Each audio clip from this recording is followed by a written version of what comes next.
Oke, selamat malam dan salam hangat untuk seluruh peserta yang sudah hadir di webinar seri 1 Skripsi Anti Stres. Jadi malam ini kita akan bahas topik yang sangat dekat ya dengan kehidupan mahasiswa, terutama mahasiswa tingkat akhir. Strategi memulai skripsi dengan mudah dan panduan praktis untuk menyelesaikan skripsi tepat waktu. Siapa ini di sini yang kalau dengar kata skripsi langsung tegang gitu ya, sepaneng bingung mulai dari mana, atau aduh, pengen pura-pura lupa gitu ya kalau pas ketemu dosen pembimbing itu akhirnya waduh belum siap, molor gitu kan akhirnya. Nah, malam ini kita akan bahas bareng ya gimana caranya mulai skripsi dengan lebih santai, fokus dan tanpa stres berlebihan. Nah, acara ini merupakan bagian dari webinar series Skripsi Anti Stres, program khusus untuk bantu teman-teman mahasiswa menemukan cara paling efektif menuntaskan skripsi dari tahap perencanaan, penulisan, sampai akhirnya bisa tersenyum lega di hari sidang nanti. Jadi sidang nggak nangis saja gitu ya, mau sidang gitu ya. Biasanya seperti itu ya mahasiswa itu.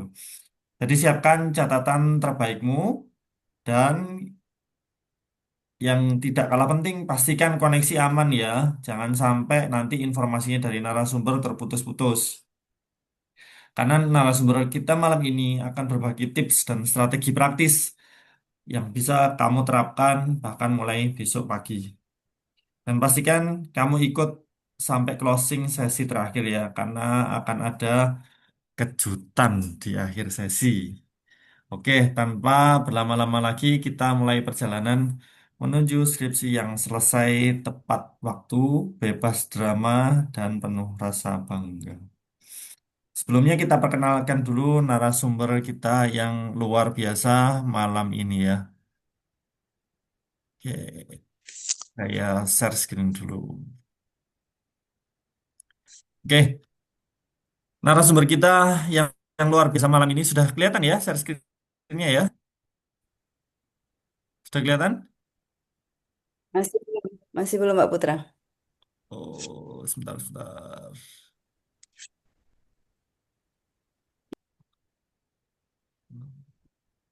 Oke, sebentar.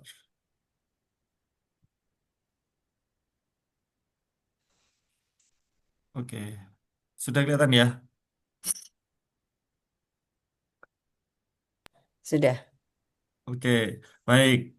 Narasumber kita yang luar biasa malam ini adalah Ibu Vika Anissa Purata. Ini kalau saya manggil Ibu kok kayaknya masih muda. Jadi saya panggil Mbak Vika aja ya. Bu Vika Anissa Purata ini beliau adalah PhD dari University Kebangsaan Malaysia. Jadi ada 60 peer review publikasi, baik itu di tingkat internasional dan juga beliau spesialisasinya di Islamic Economic, Halal Economic, dan Institutional Theory. Dan penelitiannya sudah publish di berbagai jurnal ya, terutama di bidang-bidang yang kaitannya dengan wakaf dan Islamic Finance, ya, SME Development atau pengembangan UMKM, Sustainable Economic, Community Empowerment, Digital Transformation, dan Halal Industri. Nah, beliau ini juga aktif di beberapa partnership institusi atau kampus-kampus luar negeri di Malaysia, Indonesia, dan Taiwan. Dan beliau menguasai bahasa Indonesia, Inggris, dan Malay. Nah, itu ya. Jadi nanti kalau tanya pakai bahasanya Upin Ipin mungkin bisa gitu ya, Mbak Vika ini ya, Bu Vika ini ya. Oke, jadi tolong persiapkan catatan Anda dengan baik. Oke, tanpa berlama-lama lagi, nanti saya akan bantu share materi yang akan disampaikan oleh Bu Vika. Oke, Bu Vika, monggo silakan kalau mau menyapa audiensnya dulu. Oke, terima kasih Pak Putra. Pak Putra apa Mas Putra ini enaknya? Pak Putra aja kali Hmm. ya. Pak Putra aja, kayaknya rambut saya sudah Nah, mundur, Bu, jadi manggilnya Pak aja. oke, oke. Alhamdulillah. Assalamualaikum warahmatullahi wabarakatuh. Selamat malam semuanya teman-teman.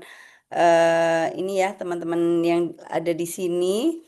Alhamdulillah, terima kasih banyak sudah bersedia meluangkan waktunya ya untuk kita berbagi apa ya, berbagi tips dan trik caranya bagaimana supaya skripsi itu cepat selesai gitu ya. Nah, biasanya kan memang ini eh ada nggak di antara teman-teman ini kalau udah dengar kata-kata skripsi atau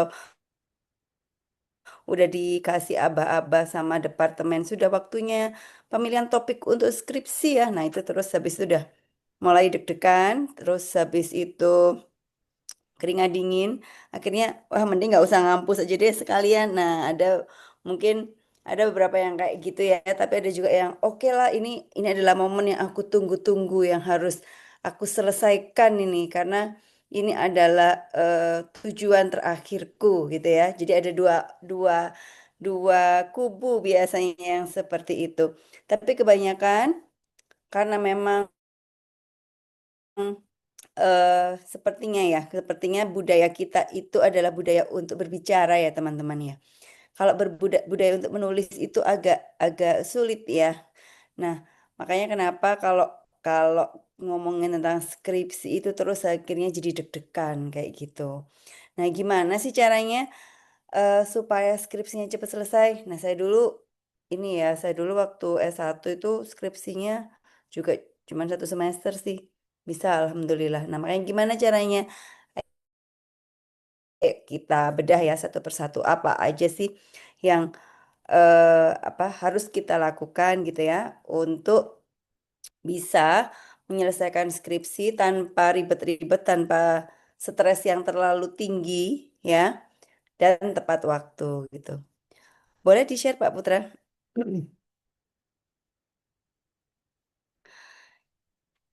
Jadi sebenarnya teman-teman ada beberapa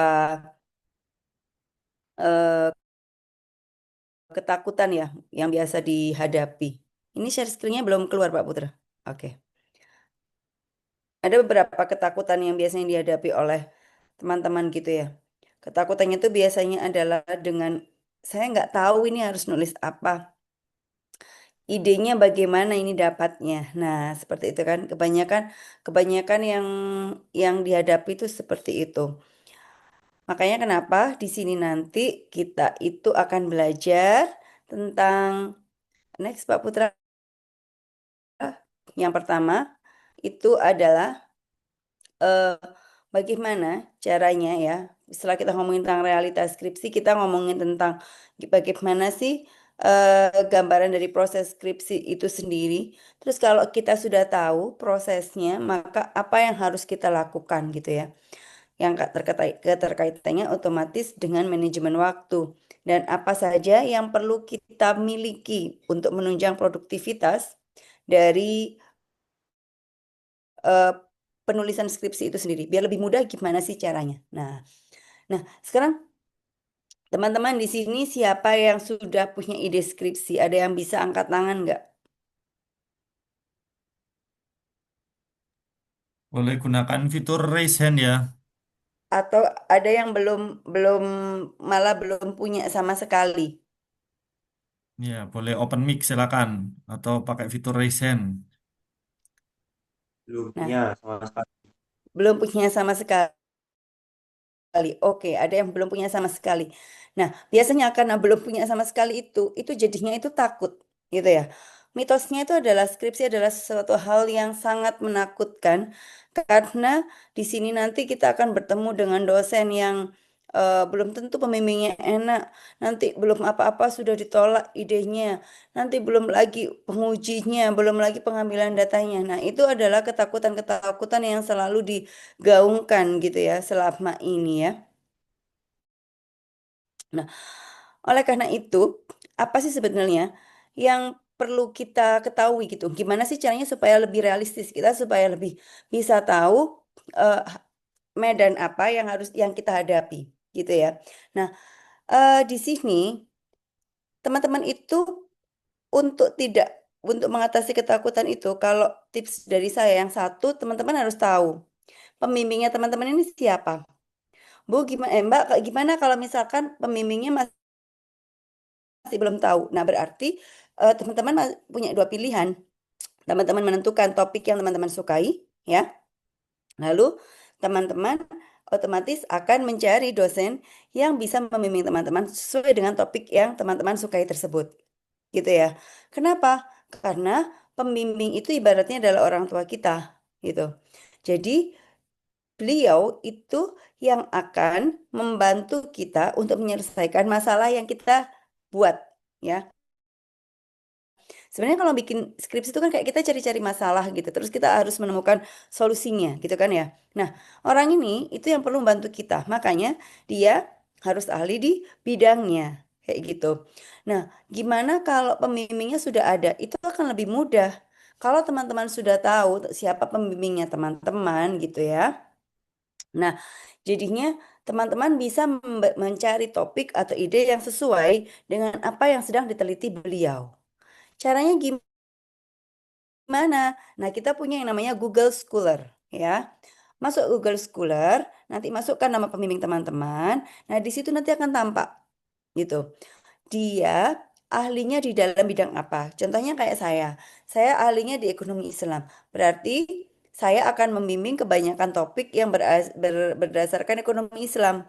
Bukannya saya nggak mau dengan topik yang lain, tetapi saya akan lebih mudah saat saya membimbing topik ekonomi Islam. Makanya bimbingan saya akan saya arahkan pada eh, topik-topik yang ekonomi Islam kayak gitu. Jadi ya, itu satu teman-teman caranya. Yang kedua, sekarang eh, caranya menghadapi ketakutan gimana sih supaya kalau udah tahu ya, udah kenal nih pembimbingnya seperti apa. Coba deh baca, baca penelitian yang sudah dilakukan sama beliau. Misalkan saya lebih banyak melakukan penelitian tentang wakaf. Berarti mahasiswa saya akan saya arahkan untuk membaca penelitian yang setelah saya lakukan di bidang wakaf. Nah, setelah itu boleh nih kita cari cara ya, kita banyak kan udah menggunakan AI itu udah banyak banget ya, toolsnya itu udah macem-macem. Menggunakan AI itu kita develop ide gitu. Misalkan dengan menggunakan ChatGPT. Cari aja ChatGPT, berikan aku ide untuk untuk skripsi ya dengan tema tentang wakaf di tahun 2025. Nah, di situ, di sini ya, AI berfungsi untuk membantu kita memberikan ide. Oh, idenya apa saja nih? Nah, dari ide itu kita bisa bawa nih ya ke pembimbing kita. Jadi paling enggak saat kita maju itu kita sudah ada gambaran. Oh, seperti ini loh yang mau saya teliti ini. Seperti itu. Itu yang paling mudahnya di situ ya. Next, Pak Putra. Jadi, eh, eh, kenapa sih kok kita takut? Karena biasanya kita nggak punya bayangan sama sekali gitu ya. Next, boleh Pak Putra? Nah, skripsi itu sulit, memakan waktu lama, jadi mahasiswa itu menunda-nunda. Padahal kalau kita punya perencanaan yang baik dan konsisten, contohnya tadi itu kita udah tahu pembimbingnya siapa, pengujinya siapa, tema yang biasa mereka eh, apa namanya, tema risetnya mereka apa, ya udah kita ngikutin aja gitu temanya mereka. Setelah itu kita siapkan timeline gitu ya. Nah, terus ada juga ketakutan yang lainnya yaitu saya nggak punya kemampuan ini untuk bisa menulis skripsi yang bagus. Nah, ini yang paling penting.